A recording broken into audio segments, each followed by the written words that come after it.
We rise as one.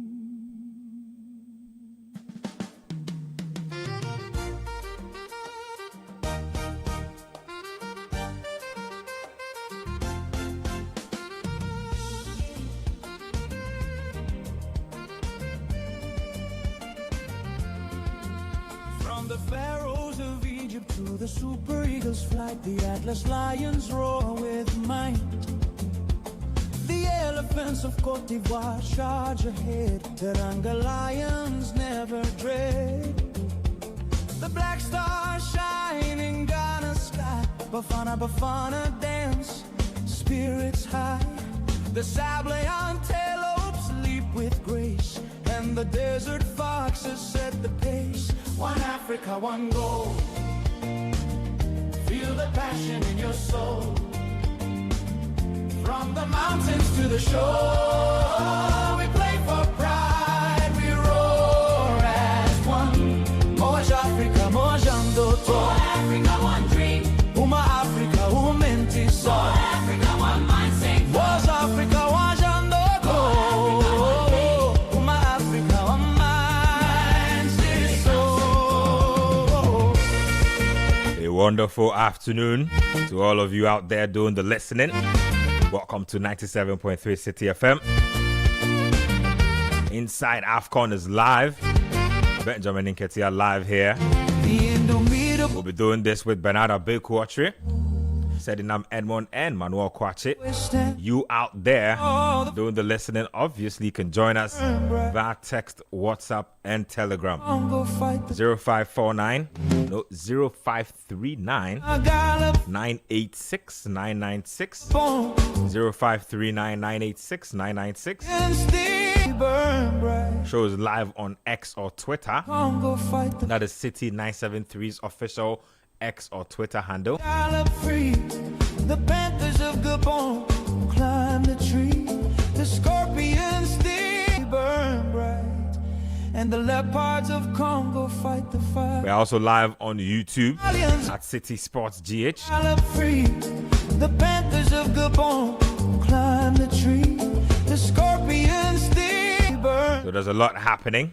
And the leopards of Congo fight the fight. As always, we begin the show with a recap of the action from yesterday. We talked a lot about the games. We'll be getting into it in a bit. So the group stage officially over.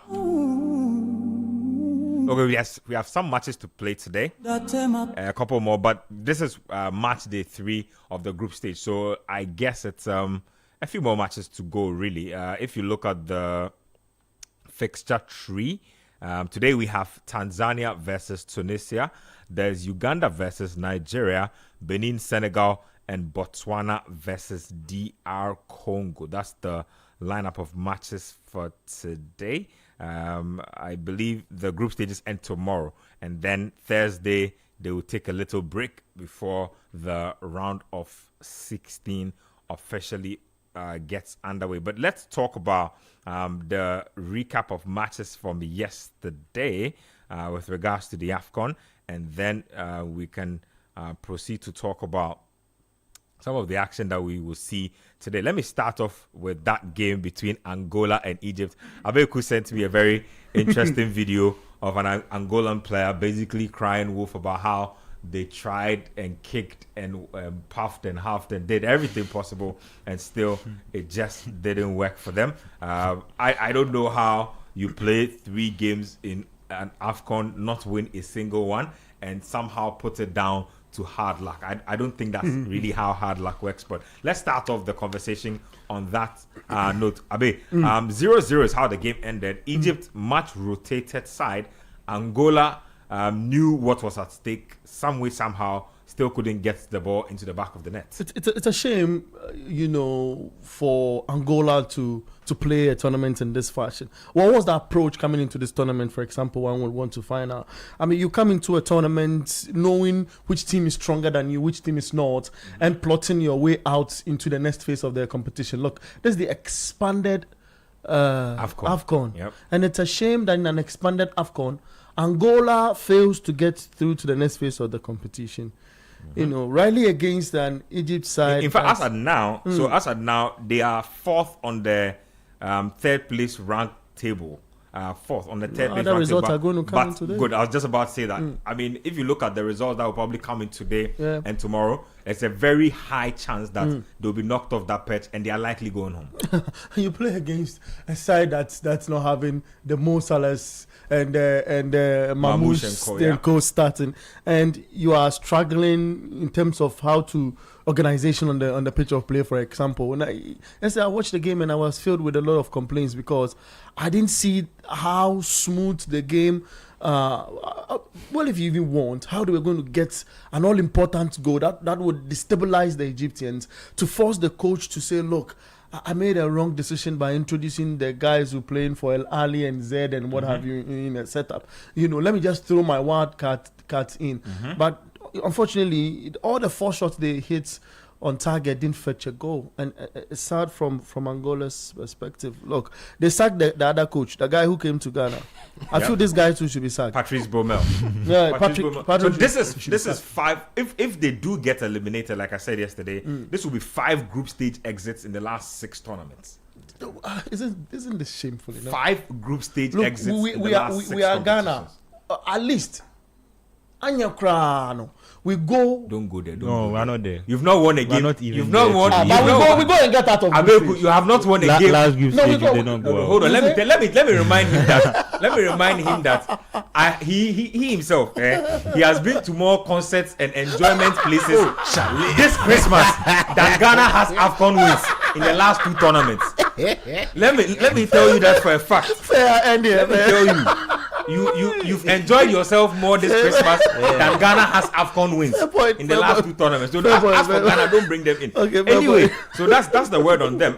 Let me take your thoughts on Angola and Egypt. That game, Citi. I don't know if you saw the game, but Egypt did what they could. They didn't need a win. In the end, they progressed without defeat from the group stage. Angola, though, 0 wins.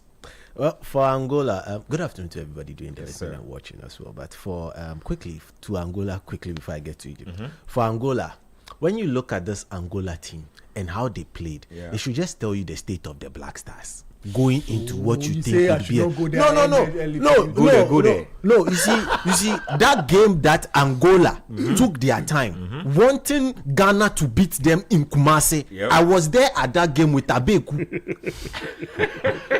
Rain beat us very well, only for the Angolans to score with literally their last chance of the game. I remember that game. Very dramatic ending. And they literally topped the group that contained the Black Stars. Yep. Went into an AFCON, met Egypt, South Africa, and could not get anything aside 2 goals. Conceded more goals than they've actually scored. So they considered 3 and scored 2. Yep, so -1. And this in trouble. And this is what we sit here and then we say the Black Stars are ready. The Black Stars are ready. I never said that. We are going to. To begin with, you shouldn't even compare Ghana and Angola. Like we're falling off, but they are not on our level at all. To be honest, they are not on our level at all. There are levels to the falling off, and I think Ghana has really. I mean, unless I'm mistaken, if I'm looking at Angola, still have a chance of qualification. That's what I said. It will be based on the game that I played it goes today. mainly down to the Tanzania game today, because Comoros have already played, and so Comoros have already played their 3 games. So Tanzania versus Tunisia, if Tunisia can manage to get a win, as bad as Angola have been, they will progress to the next round. You see the Ghana mats. You see what but that's what I said in the beginning, that they are not entirely out. If this but one beats it, but their chances are definitely slim. I mean, the chances are slim. That's a Ghanaian attitude. Chances are very slim, but they can definitely make It's it. out of their hands, and I think I would back Tunisia to probably beat beat Tanzania today. So I don't know if they'll go beyond that stage. Looking at the team that has played so far in the tournament, if you are unable to win a game, I don't think if you progress to the next round, your chances of winning get higher. But you'll be shocked. I think Tunisia will pull an Egypt. Probably also rest a good chunk of their players because they are already through to the next round of the competition. Well, they're not through technically. They have 3 points as well. So they are motivated to win this, but I get what you mean. I mean, I don't see Tanzania beating Tunisia, but we'll see how that goes. Angola look like they might just sneak in from how things are looking.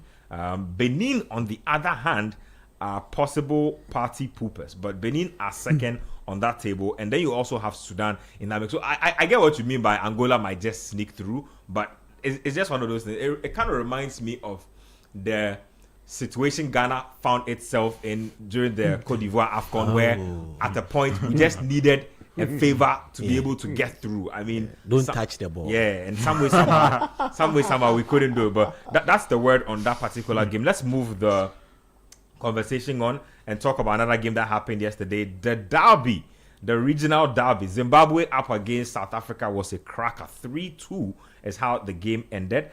In the end, it was South Africa carrying the spoils. They scored in the 82nd minute to win that one. It was a penalty converted by Apollos, but it was enough to get SA to move on to the next round of the competition. Let me start off with you on that one. 3-2 regional game, fiercely contested. I like the game a lot, but in the end, South Africa had too much firepower. I mean, to be fair, in the end, South Africa started the game really well, and they went ahead twice in the game, and for most of the game at least, they looked like the better team. But some way, somehow, they kept letting Zimbabwe back into the game, which was surprising. I think Godfred mentioned this morning that Nakamba did he pulled a Richard Ofori, and it looked like they would have been through, but he conceded a last-minute penalty that that gives South Africa the chance to win the game and book their spot. South Africa themselves have not been very convincing. And it's actually a bit worse than Richard Ofori, because he's actually diving, but he's not a goalkeeper. He's not a goalkeeper. Yep. Yeah, but very poor on his part. Looking back at the highlights, it's a very strange decision he made. But at the end of the day, I think South Africa were the better team in the game, and they managed to get through, which is the most important thing. But like I've been saying about these group stages, as competitive as they've been, you have to have put up a really abject performance in 3 consistent games to not even have a chance of making it through at this stage. So fair play to them. They won. They got the result they needed to do, and they're through to the next round. Said your thoughts on that game. SA 6 points after 3 games played. Not a perfect record, but I'm sure they are happy with how they've done.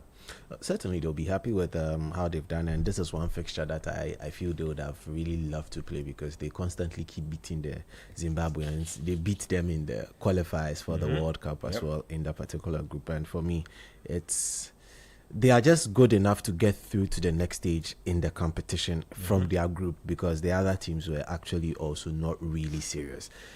Their game against Egypt, I feel, did not live up to the expectation. Dodgy refereeing in that particular game. Second yellow cards, did not get the second yellow card, went for the straight red. A player flying his hand in a very, very fair position, counted as offside, and that was the only separating factor between the two teams. So I feel this is a game that they would have really wanted to get the most out of. They got the most out of it. But I feel this is not the South Africa we saw in Cote d'Ivoire. In as much as Hugo Bruce himself, who is the coach of South Africa, is complaining about the vibe he's getting from the tournament, his team is also not living up to the same vibe they gave us in Cote d'Ivoire. They need to check it in the next round, or they might get kicked out. I don't know, warming up. I mean, don't teams warm themselves into competitions? It's what, 3rd game, 6 points. might not have been exceptional, but they've got the job done. If I may just come in on, South Africa have been under, at least getting to the end of their qualifying campaign, they've been under pressure, and I think people have been looking for a standout performance for them. There's been a lot of controversy around their team too. They always just manage to squeeze through, which is, I think, like in competition football, I think that is not... that's not what they want. Yeah, that's not what they need. Yeah, squeeze through the World Cup situation. I get what you mean. But South Africa, in the end, doing just about enough. I'm not sure where Zimbabwe go from here, because they are bottom of that table. They have just a point, so it's almost no chance. There's literally no chance of them going there. I'm sure they are doing some sightseeing in Morocco. Very soon they'll get on board the plane and get back to their base. So that's how it is. If you don't play well, you become tourists during the competition. When your teammates or your other colleagues are going to training and stuff like that, you'll be doing taking pictures and selfies and whatnot. Anyway, Comoros, like we rightly mentioned, were up against Mali yesterday and ended goalless.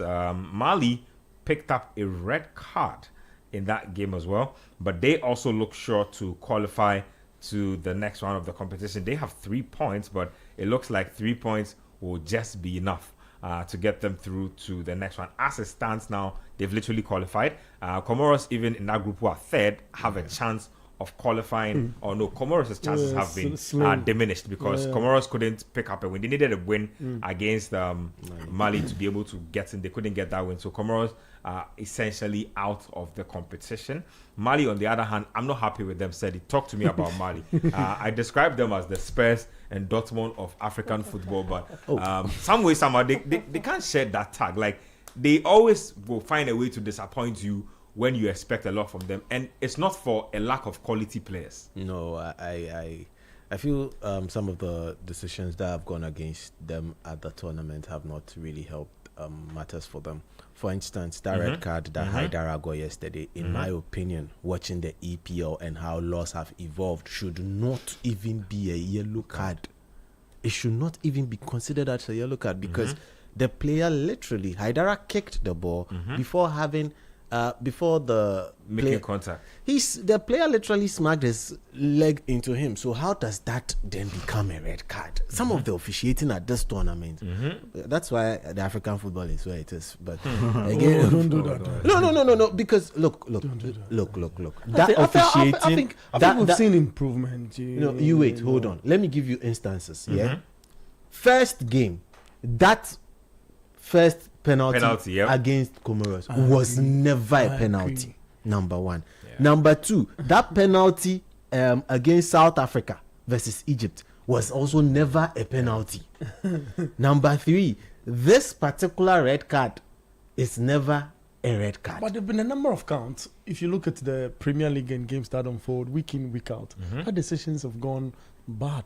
But you see, that's why the Premier League is not our standard for what the Premier League themselves know that when you come to ranking like officiating in Europe, they are not there unless they are living in their own Are world. you sure the Premier League referee? They are there. No, they are not. One of the referees gave an interview recently where he says he thinks the Premier League is the best league in the world because of the officiating. Yeah. No, when it comes to what I'm saying. officiating, I think the German league is even that's what I'm better. saying, that you can be in your own world and you can set your own questions and markets. But it doesn't mean that that's what the rest of the world is doing. We watch Premier League matches. We see the level of inconsistency, even with almost all the technological assistance they get.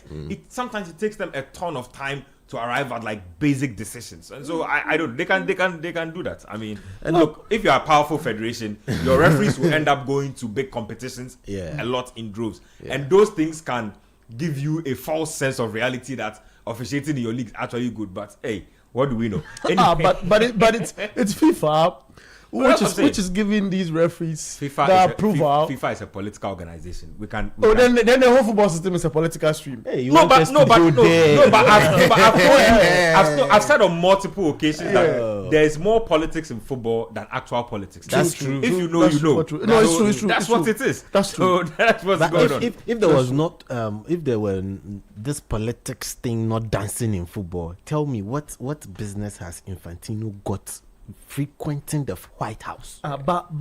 Just tell me. In fact, the bromance of Infantino and Motsepe alone is enough politics. Exactly. The African Super League politics. Like, there's a lot going on there. 4 years. The changing of that 4-year business. All of this is, and I think it was Motsepe dancing to Infantino's tune. I was going to mention the Nations League is solely an Infantino creation, which is now finding its way to Africa. They call it money grabbing Infantino. They say all his advancements in football are geared towards making more money. Come to think of it, what do we need in African football? Investment. I'm not even. My point. To be honest, I'm not even saying it's a bad thing. I'm just pointing out that the politicking is going on. But I'm not against it. I'm definitely not against it. What I am against is trying to, especially on the global stage, trying to commercialize everything or make everything about money at the detriment of the health of players. As for that, I won't agree, because the moment the players break down or they start getting injured, your money plan has already been scattered. So I mean, they need to find a good balance of trying to look for money and also trying to like make sure that players can perform to their maximum. Ben, these players themselves, you're trying to, you know. I know that argument you're about to make. They keep asking for more money. That's the Absolutely truth. Players more keep asking for bigger contracts. That's the honest truth as well. You get a It's what it 23-year-old struggling to want to go play in Saudi Arabia. And my good friend Jamie Intel goes like, look, if this guy decides to leave mainstream Europe and go into the Saudis or Asian what have you to play football, he doesn't think that player deserves a Blaster call up, for example. There's that. Because he talks about competitiveness and what have you. But the players themselves, they want money. Oh yeah, that's true. Anyway, let's finish off the recap with the game involving the host nation. They were up against Zambia, and like I said yesterday, they would be angry. They would be upset that they couldn't seal their qualification after the second game, and that's exactly what happened. They came out in really flying form and put Zambia to the sword, 3-0. By the 27th minute, the game was already 2-0 in. By the 50th minute, it was a wrap. They didn't take a lot of time to do this. That was very quick action. I mean, just quick thoughts on that game. Zambia losing heavily to host nation Morocco. Yeah. That was quick action. The wording to describe that was just on point. That was quick action. The Zambians decided to want to play some Takashi football.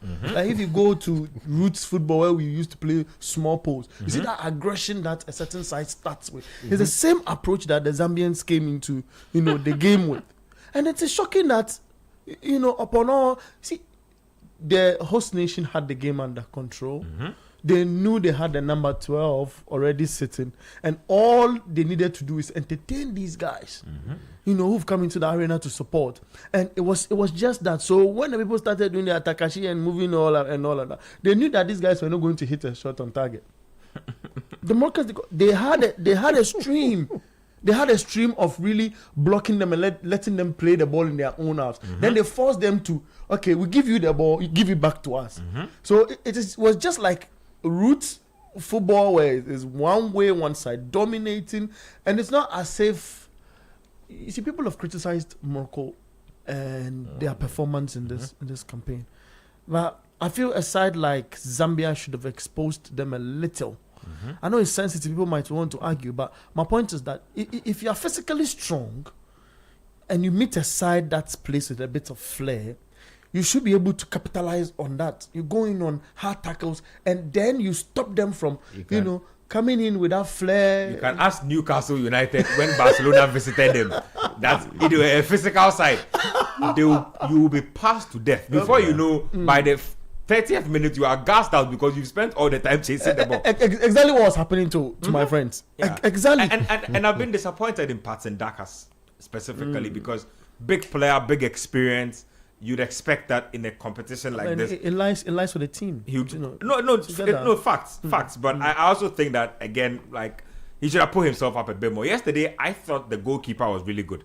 Mwanza was actually good. The scoreline could have been nine shots could have been way worse. If you look at the numbers of the game, Egypt had a XG of 1.97 to Zambia's 0.24, and then you can talk about total shots, 19 shots for Morocco, not Egypt. And then Zambia had 5 shots. Shots on target, 9 out of the 19. 0 shots on target for Zambia. So that's just unacceptable with one corner kick for them. So basically, next to nothing in the game. No, that was small corners, right? That's what we call it. Yeah, like, the one we have the four corners. No, four corners. Yeah. The small post is four corners. Yeah. So the 4 corners where someone has an apartment that's not completed, then we get, say an orange or something. That was what was happening. This guy.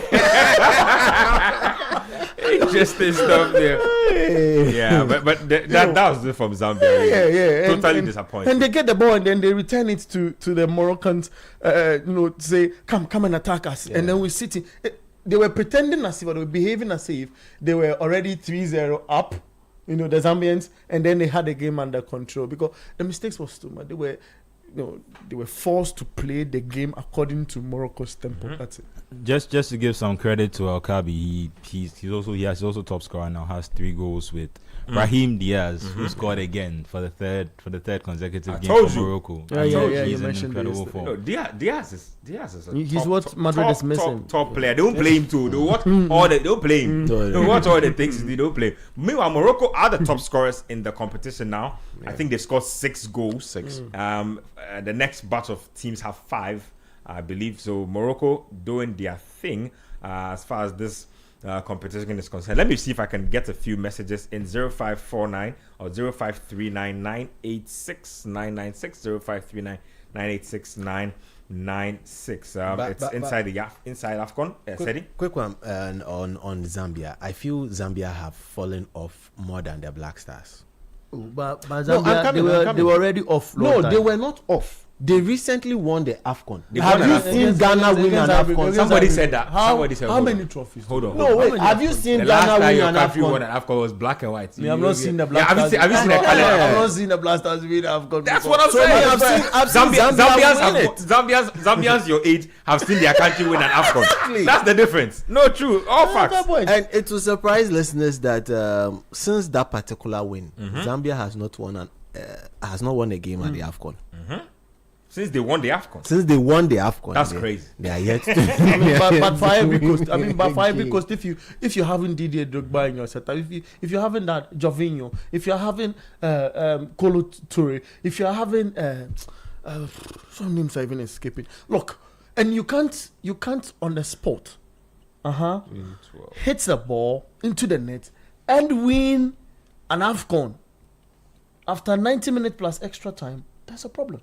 With all of them stars, there's a problem, and I feel they gave Zambia one respect to them, but they gave that thing to them on a silver platter. And maybe the football goes. Your country was up against Your country was up against Egypt.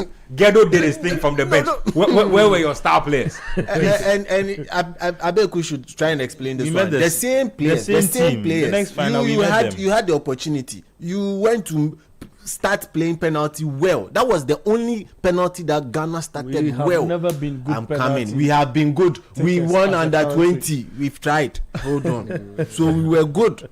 Then all of a sudden there was a nervous breakdown, and then you gave the trophy away. That one too. How would you explain it? I'm saying we've been like that. That's why the last guy who came, that Rasta guy who came and kicked he's never gotten into the stream again. And it's one issue that we come back and we'll discuss. And do we have a penalty, a set piece coach in our Black Stars among the 15 backroom staff we have? These are the questions you want to ask today. By the time Otto will be ready to go, they'll beef up the team, so don't worry. I met the former Black Star psychologist the last time, and he's saying that yes, we have 15, but he feels there should be more. I'm sure he's hoping to be on the plane. He himself, he didn't. Well, he knows Chris Pega is there, our guy, and on top, he's clamoring for. Look, there should people who be whispering into Otto's mind that look, the first goal that let's say we made, what's the name of the country I'm meeting? Panama is scoring from a set piece, maybe a corner. Let's take for example. So we should try and rectify that, and in the game not try to concede something of the sort again or similar in our next game. There should be that guy who's always telling Otto. There are plenty there. But currently, you actually have a video analyst who doubles as a set piece coach. Come on, that's a mistake. That's the truth. And since then, we have improved when it comes to set pieces. Don't mind. We have improved when it comes to set pieces. Ghana has actually improved. People are trying to get on the plane. Don't worry. Anyway, let's turn our attention to today's batch of matches. Still interesting games to play. Let's start off with Benin versus Senegal. That should be a good game at the Grand Stade de Tanger. That's where that one is happening.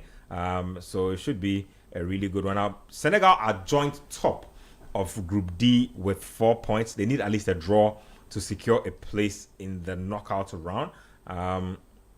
Pape Thiaw's side, they really dominated their opening fixture against Botswana, beat them 3-0, followed it up with but failed to beat DR Congo in their next game. And then they'll look to wrap up the group stage, knowing that qualification is not yet guaranteed. So that should be an interesting one. Benin, though, also started off with a controversial 1-0 defeat to DR Congo before saving their hopes with a victory over bottom place Botswana. So Benin are coached by Gernot Rohr. I don't know if you know Gernot Rohr, former Nigeria, former Super Eagles manager.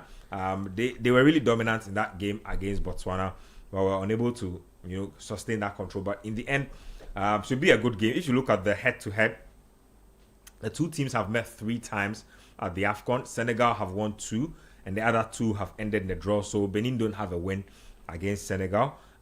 Both teams will field full squads today. Nobody has injuries in their team. And then, we hope we have a good game. Let me take your thoughts on that game, Kwache. So Senegal, so far, they've not been elite, but they've shown glimpses of how good they can be. I believe they are one of those teams who are also still warming their way into the tournament. Yeah, I think Senegal definitely wants to watch. When you look at least statistically at some of the higher stats, and they lead for average possession, shots on target per match, accurate passes per match, and so it shows that at least in an attacking sense, they've been able to be cohesive, even though they haven't. They seem still slightly reliant on Sadio Mane, which is, according to Abeku, should be relying on players in the Saudi Pro League. Talking about players in the Saudi Pro League, hold your horses there. My good friend, I just use that as an my example. good friend and former striker for the Black Stars and Borussia Dortmund, Augustin Ahemfu, he just sent me a message. Now he says that Asamoah was playing in the UAE and was our best player in our team. Asamoah is a different No one should ridicule the Saudi league. I agree. The greatest of all time currently plays in the Saudi league. Hold on. I said the greatest of all time. Yeah, Ronaldo. Currently plays in the Saudi league. For those of you who are acting, this is a very biased panel. those of you who are acting like, I'm just telling you, those of you who are acting like you don't know who the greatest of all time is, you can go and check. He plays there. He plays with Joao Felix and Sadio Mane in the same team. Roberto Firmino plays in the Saudi Pro League as well. Karim Benzema plays in the Saudi Pro League. So big shout outs to Mr. Ahemfo for that one. And a happy Merry Christmas and a Happy New Year to Mr. Ahemfo. Top guy. We had this guy, and I stand to be corrected with the name. Is it Prince Tego? Yeah. Once upon a time. Prince of Goals. Yeah, playing that. Bicycle kick Tego. Champion. Charlie, there's a funny story that we always tell. You see, they say Charlie, Prince Tego scores some bicycle kick and some shake dash teams from $1 million. Like $1 million for them. You don't hear this matter. Boss, this matter was Charlie. They dashed him $1 million, and this was over 10 years ago. If they dashed you $1 million over 10 years ago, do you know how much that is? Prince of Goals. And since then, see, Prince Tego was always trying to play a bicycle kick. Every time, have you seen Prince Tego's height? Yeah, Bro. No. Charlie, the guy he consistently continued to ignore headers. Like, this guy's like 6'4", 6'3". Yeah. Every time the ball goes into the air, Prince Tego was playing bicycle kick. Like, both for his club side and for Ghana. Like, when he came to Ghana, it was so bad. There was a game where I think it was a qualifier. Charlie, it's become a part of him. Like the Sheikh's money opened his eyes. Yeah, man. He said, if I can do some more, maybe Sheikh will add land. Charlie, the catcher for sure. That's just on the lighter side, but the so, Prince of Goals was doing his thing. So I mean, respect to that league. Look, it's a money league. We don't, but competitive wise, we all know which league is competitive. I think that is just, even though I'm not the biggest fan of the Saudi Pro League, I think that's just I think it's a slightly old take that we need to start reviewing now that the quality of the league is starting to increase. The Saudi league? In terms of investment, and in terms of trying to get quality players into the league, gradually they are getting there. The problem that I would say with the Saudi Pro League is the imbalance. Because of the advantage that the top 4 teams in the league have over the rest of the team, if you see the difference in the quality, very heavy. You see the difference in the quality of players that they are acquiring as compared to the rest of the league, you'll create an imbalance. And in terms of creating a competitive environment, obviously when you meet those teams, it will be competitive. But against other teams, it won't be competitive, which means that for a lot of the time, you won't be playing competitive games. But if you look at maybe France, Germany, you could have the same argument for Bayern, for PSG. They are not meeting teams on their level unless they are playing in the Champions League. Facts. And I understand that the Champions League is a big factor. Maybe the Asian Champions League is what needs to now start growing more for us to recognize the Saudi Pro League. They need to market it better too. No, I think time zones disturb them a little with getting their matches across the world. But the problem is there's limited TV view time. At least in our, if we use Ghana as an example, the prime hours for watching football would maybe say 12 to 8. Yeah. You're already saturated with Premier League. La Liga is already trying to avoid the Premier League. The German League too is also trying. The Serie A too very saturated. Serie A too is now putting matches at 5 so that like to avoid also clashing with the Premier League matches. Even the Ghana Premier League is suffering. So if you want to bring in a different product, which is almost the same product that we are seeing, what is going to attract them is the players. But if you don't have the quality within the league, it's always going to struggle as well. So a fantastic point you made. How did the Ghana Premier League? We are moving. We are doing AFCON. Let's talk about. Let's close out that conversation on Benin Senegal. Let me take predictions on that game. Then we can move on. Prediction for that game. I feel Senegal is winning. Winning that game. Scoreline, or you don't want to touch a score. 2-1. 2-1. Steady. Senegal too strong. I think 3-0. 3-0. Ooh. 2-0. But I mean Senegal win. All full house. Senegal win. So Senegal have been tipped to. I think this will probably be like a routine win for them. Anyway, let's get to Uganda versus Nigeria. My good friend Clive Chazi. I should have sent you this video. I saw a video where these Nigerian YouTubers, was interviewing a guy, and all of a sudden you saw a Ghanaian from. They said, "Hey, what are you doing here?" What are you doing here? Nigerians need to respect themselves. They need to respect it. Don't worry. June, July will come soon. June, July will soon be here. Anyway, Nigeria, Uganda should be a good game. Like I said, my good friend from Uganda, Clive Chaze, very happy about covering the tournament. Your team also never wins, but you are always covering the AFCON. I'm happy for you, though, bro. Hopefully, we can talk to you before the tournament ends. But Nigeria currently are top of the table, 6 points. They've beaten both Tanzania and Tunisia to get that in. Tunisia are second on 3 points. You have Tanzania third, still with the chance to get something going today. And then you can talk about Uganda. So that's how it breaks down in this particular group. So Nigeria, Tunisia, Tanzania, Uganda, and that order 6-3-1-1. That's how it's looking. Let me take your thoughts on this squad. Let me start with you. Nigeria look a totally different team from the squad that missed out on the World Cup. They look like they've taken time to do some introspection, put their act together. They look a more fluid team, more confident team up front now. I don't know what you've made of them so far, and they've qualified already, but how good are their prospects? They're a much improved team, and I think if you compare that to the team that they were before, for them, they would take that right now. Technically, they would still be unbeaten under Eric Schell, because even though they were knocked out by DR Congo in the World Cup qualifiers, they drew that game and lost on penalties. So his impact on the team, I think, has been undeniable. And we spoke last time about how they were going through a tumultuous period, about going through manager to manager. It looks like they found consistency. And if you remember, even in the World Cup playoff run against Benin, even though it came a bit late, they were able to find their form and beat them by 4-1. The thing with Nigeria is, I think, when their big stars come to play, I think they can be the difference makers. And you can clearly see that with the level of quality that they have. Morocco have a good squad. They have a good team. But in terms of individual quality, I put Nigeria right up there among the other teams in the tournament. So I wouldn't say I'm surprised that it's taken them until the AFCON to make it look more consistent. But in terms of quality, I think they've always been good. And I think that the impact of the manager is showing. Whether they can go on this tournament. Imagine winning the AFCON and not going to the World Cup. That would be ultimate anticlimax. I don't know how they will feel. And you see, that's the problem with Nigeria. They all know that it's not necessarily like a player quality thing. I think their team is imbalanced. Don't get me wrong.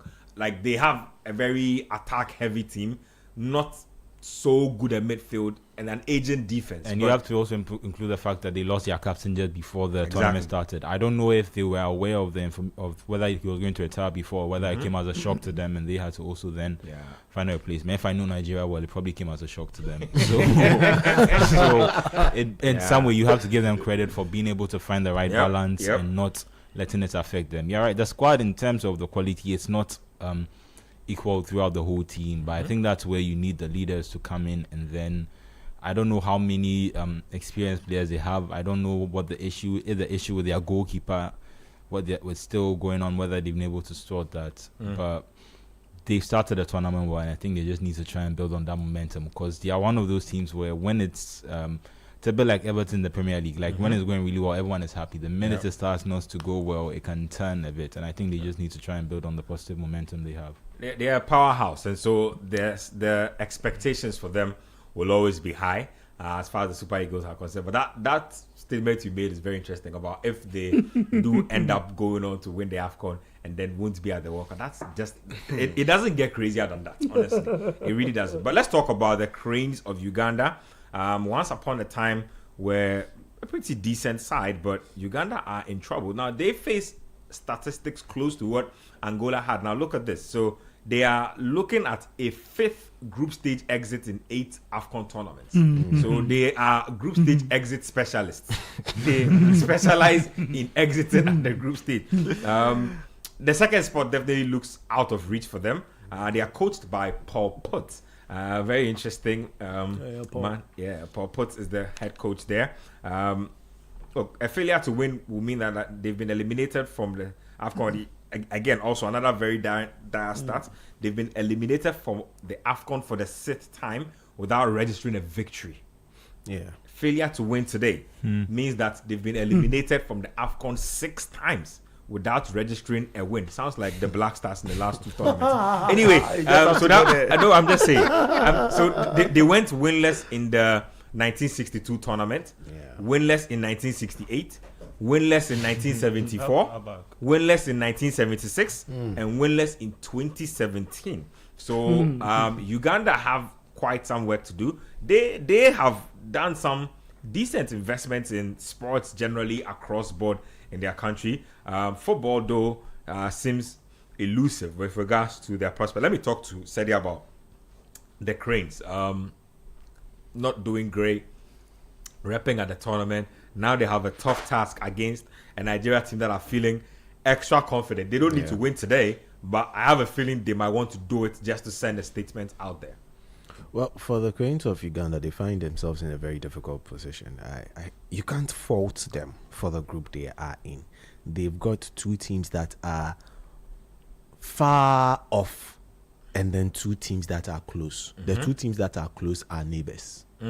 Tanzania, Uganda. They are managing themselves in that part of Africa. And then you've got Tunisia, you've got Nigeria, whose quality in terms of depth even outweighs what these 2 teams bring to the table. Now, for the Cranes, I feel it has been a good outing for them. At least they've scored goals. Some teams have not been able to get goals. And against this Nigerian side, like you were saying earlier, they are front-heavy side. Very. They've got a lot of attackers. But some of the problematic positions in the team is actually ones that's causing them problems and actually causing them to concede a lot of goals. They've scored 5 and conceded 3. Look, that defense was wobbling during the qualifiers, Exactly. and nothing has really changed. No. You've got a Kelvin Bassey who is... I've not seen a defender who dives more than Kelvin Bassey in world He football. likes the grass, Charlie. Mayemi- I don't understand. Like every single ball, he needs to go down. Yeah. Every single time. Yeah. And when he goes down, he complains that you are tackling him as well. Like, how does he come up with these schemes? I'm trying to understand. Calvin Bassey, man. So you've got him in defense and you are constantly shifting and changing who to pair him with. I think their former captain Trostekon looked at the thing and was like, nah, I'm done with this stuff. this boy, this is where I call it a day. And I agree with him 100%. This is where I call it a day. I agree with him. So Uganda can go into this game hoping to do one thing, get a goal. As for the win there, if it comes or a draw, it's an added bonus. In fact, the lineup is out for that game. So let me just give you what the lineup looks like for Uganda, Nigeria. So Nigeria have Uzoho in post, and then they have Ale Biusu. See, Nigeria, they keep changing right back. Literally, they change right back every 3 matches. Like almost every 3 games they play, they'll have new fullbacks. Now they have Ogbu and Bassi in this one, and they have Onyemachi. So they've flip the team around a bit because you can tell that they've qualified, so they're trying to do something. Onyedika is out there with Dele Bashiru and Chukwueze. Chukwueze is playing as part of a 3-man midfield. Interesting. Moses Simon is on the left wing. Onuachu is on the right wing. And Osimhen is running through the middle. Onuachu is a target man. The same guy I know, Paul Ebere Onuachu. He's like 6'7". What is he doing on the wings? Anyway, I want to believe that tactics or formations like this are just like this on paper, and that when the game starts, things begin to move around. If you look at Uganda, though, they have Onyango in post, been there forever. Semakula and Sibik, Obita and Kayondo, Al-Hassan, Mutiaba and Bahunhanga, interesting name, Omedi, Ikpezu and Mato. And then on the bench, I think Asante Kotoko's darling boy is on there. Stephen Mukwala. I'm not sure why Mukwala's on the bench, because almost every time I've also seen him play for Uganda, he's been a spark for them. He's been decent for them, but he's on the bench for them in this game. Lukman is also on the bench. Lukman, I think it's unfortunate that Lukman is on the bench, because he could easily be top. They don't need to. He could be top scorer in this competition. I mean, he has personal accolades to chase. Yeah. Well, He's on 2 goals and 2 assists already. I think he has the most goal contributions, and 4. so some of the changes, like for Nwabili, I don't know if it's rotation or if it's It's definitely rotation. There were a few complaints. Nwabili for Uzoho. Yeah, there were some complaints after his performance against Tunisia. Some people were complaining about the letting the lead slip from 3-0 to 3-2, and I think he quipped back and said that even the best. Who was the goalkeeper during the playoff against DR Congo? Was it Nwabili? I think it was Nwabili. It was Nwabili. So there have been a few. The Nigerian goalkeeping spot is another bed of controversy. Like they also keep reshuffling goalkeepers. So I think before the guy similar problem. Like what's the name of the guy who dropped out? I think he's a Burnley Okoye, right? Maduka Okoye. Yeah, the light-skinned gentleman who dropped out. The one who saw everything and said, yes, no, I'm not. yeah, and I understand him, because he plays in a higher standard league than the people who are keeping the pole for Nigeria. So I mean, I think he's at Udinese, if I remember correctly, and he's looking at the fact that he has to come and sit on the bench for somebody who plays in a league that he believes it's like less endowed or less rated than him. It will cost him his place, so he decided not to come at all. And so they've been doing this goalkeeping merry-go-round thing for a minute. Actually, that's what Nigeria have been on. Today, Nwabili will be there. And even in Nwabili, during the qualifiers, the fans were on his back. They didn't trust him. They didn't do this. Uzoho's had his own. So when like the heat turns around, then Uzoho will come and catch him. Then when he dies off, then Nwabili will come. That's what Nigeria have been doing, honestly. But yeah. Let's do predictions for this game quickly. No, please go ahead. But for Benjamin, your name, for Benjamin Asari, Black Stars had similar colors. We will have green in our. Abel could behave. Don't do this. Don't do this on the show. Don't do this.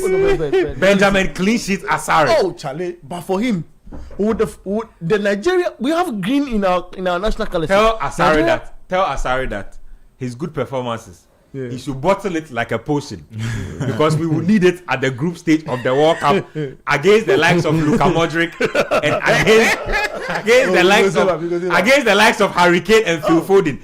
Have you pictured Harry Kane? No, I'm saying that Asari should know that. Asari should know that Harry Kane is coming. I will say no more. That's all I have to say. Do predictions. Let's do predictions for Nigeria, Uganda. You look, the Ugandans know how to play Nigeria. In their last 8, they've had 4 wins. I feel Uganda will come to the party. They need a third spot. I predict Uganda win by a goal to 0, because between the two, we don't have a lot of goals, happening, between the two. So upset for you. Yeah. Sedi? Either a 1-1 game ending or 2-1 in favor of Nigeria. The moment it starts going off for them, they'll pull in their Arsenal in the person of Lukman. I see. I like what Beku said in Uganda will win some small chaos in Nigeria. Let them think, are they sure if they are good or not then? But I think Uganda should. From 1960, they have a habit of not winning. I was about to say they have nothing to play for. I'm not trying to be a prophet of doom, but you see the way your country is going, the way we started going from round of 16 exit, no win at the AFCON. No win at the AFCON. I told somebody that there will come a time when we won't qualify. They thought I was crazy. We have arrived at the not qualifying stage. Very soon, you might end up doing the 5 competitions, no win. 6 competitions, no win. I'm just saying. There's a long way to go. There's nothing to go. Oh, there's one. You will hit rock bottom. There's one. We play playoff before we play the qualifiers. That's not going to happen. and I forgot, you played a whole qualifying series without a win. So as for the negative, like accolades, No, but in our World Cup center. campaign, we're solid. I like the way this Ghana made it to this World Cup, and all of a sudden it is defense for everything. Anyway, final game to talk about is Tanzania Tunisia. We don't have a lot of time, so we'll just do predictions for that one. I'll try and read a few messages, and then we will bounce. Tunisia, on the other hand, have qualified already. If you look at the table, Tanzania are the ones in with a chance, but those chances look slim if you look at the quality of opponents that they have to come up against. So when you look at the standings, that is same group as that's Group C. So Tanzania are third with 1 point, scored 2, conceded 3. But if they can pull up a shock win today, they will go to 4 points, and Tunisia will be the ones having to qualify on that extra ticket to the next round. Let's do predictions. But it's difficult. I feel we're not going to see a goal in that game. Same as the how do you call it? Egypt. Egypt Angola game. So goalless for you. Yeah, goalless for me. Sedi? Again, I feel Tunisia. They need this. They need to stamp the authority one more time. 2-0 to Tunisia. If you look at the lineup, they are going full on attack. So 2-0. I think they'll be disappointed, but not getting something against Nigeria. So I expect them to win. They'll be upset with how that game played out, and so I expect them to get something to. Let me read a few YouTube messages, and then we will take the show home. Like I said, Sweet Kwame 357 says Prince Tego come worry Black Stars before. Charlie, I think Prince of Ghosts. Too much I guy. said that time you should have watched when the Sheikh gave Prince Tego the 1 million. Guy. Every time a rainbow Prince Tego wants to play bicycle kick. Charlie, near post cross, far post reset. I respect him too much. Hard guy. Hard guy. No, he's in for the money. Charlie, how about dangration? 1 million, bro. Come on. And I said, every ball in the air. And I said it was over 10 years ago. Yeah, so imagine. Over 10, even today, $1 million is crazy money. So over 10 years ago, Massa. Prince of Ghosts. Prince of Ghosts. Don't joke. Top guy. That's how we're rounding up the show here today, guys. So the Inside AFCON, that's the info for you. Go out there, enjoy today's line of matches. It's good games for you to play. Let me just repeat the fixtures again. Kicking off in about 2 minutes, we have Uganda, Nigeria. That game kicks off just about now. Tanzania, Tunisia is kicking off at the same time. We have Benin, Senegal at 7 p.m. and then DR Congo, Botswana. Let's do predictions for that game. I almost left that game out. DR Congo versus Botswana in that one. If you look at the standings, DR Congo, so they are second in their group. Botswana have no points at all. So very tricky. But still, Botswana could possibly win. In fact, they could win and still not qualify because they've not scored at all in the competition. They've conceded 4 goals. But just predictions, quick one for that one. I feel DR Congo is winning this. They're unbeaten in their last about 4 games they've played together. So I feel I'll go for DR Congo. DR Congo win. Sedi? These are preparatory games for the next qualifying series that Nigeria missed out on. So DR Congo win all day. Yeah, I think Botswana are the lowest ranked team, at least according to FIFA rankings. So I think Congo would expect at least a significant win against them today. Significant win.